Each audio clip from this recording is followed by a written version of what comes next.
Bienvenue sur Toutoui, un podcast qui vous raconte l'actualité d'hier, présenté par Sandrine Brugot. Aujourd'hui, on retrouve Hortense Brodick, reporter pour Toutoui. Hier, 6 janvier 1887, a eu lieu l'inauguration du nouvel asile municipal de nuit installé quai de Valmy, en présence de messieurs Poubelle, préfet de la Seine, et Perron, directeur de l'assistance publique, et de plusieurs conseillers municipaux, et d'Hortense Brodick, reporter pour Toutoui. Le nouvel asile, situé sur le quai de Valmy, est une vaste construction en planches composée de 2 grands dortoirs pouvant contenir chacun 200 lits, d'une salle de réception et de plusieurs autres pièces servant au nettoyage des pauvres gens qui viennent passer la nuit. Ces constructions sont des plus primitives et appartiennent à la catégorie des baraquements en planches. On pénètre d'abord dans une cour d'entrée assez étroite où sont disposés quelques bancs, puis on aperçoit le bureau où se tient l'employé chargé de procéder aux formalités d'entrée et de sortie. En face se trouve la cuisine et une salle de douche.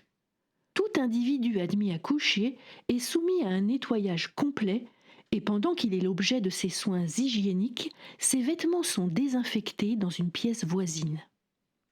Le reste des locaux est occupé par un préau couvert assez vaste et les 2 dortoirs.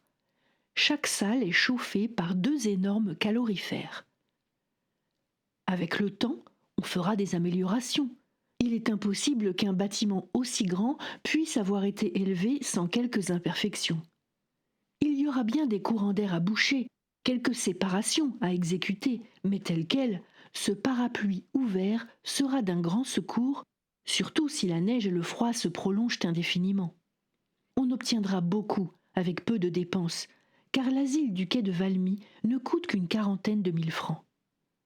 Hier soir, il a ouvert ses portes pour la première fois et 200 malheureux ont pu manger une soupe chaude et dormir dans un lit.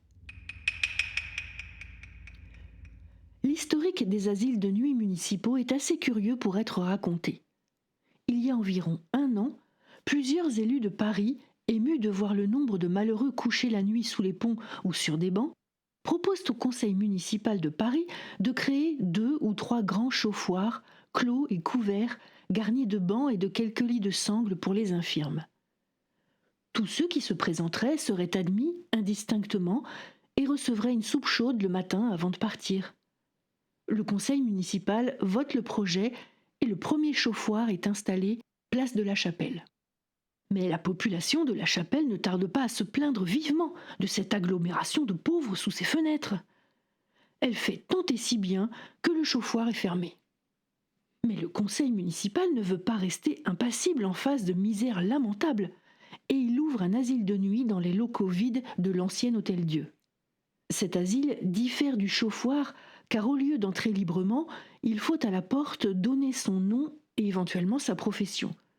Il ne peut donner asile qu'à un nombre très restreint de pauvres diables. La commission des refuges de nuit ne cesse depuis lors de faire valoir l'insuffisance du premier asile pour obtenir la création d'un second établissement similaire. Elle est arrivée à ses fins, comme je vous le disais.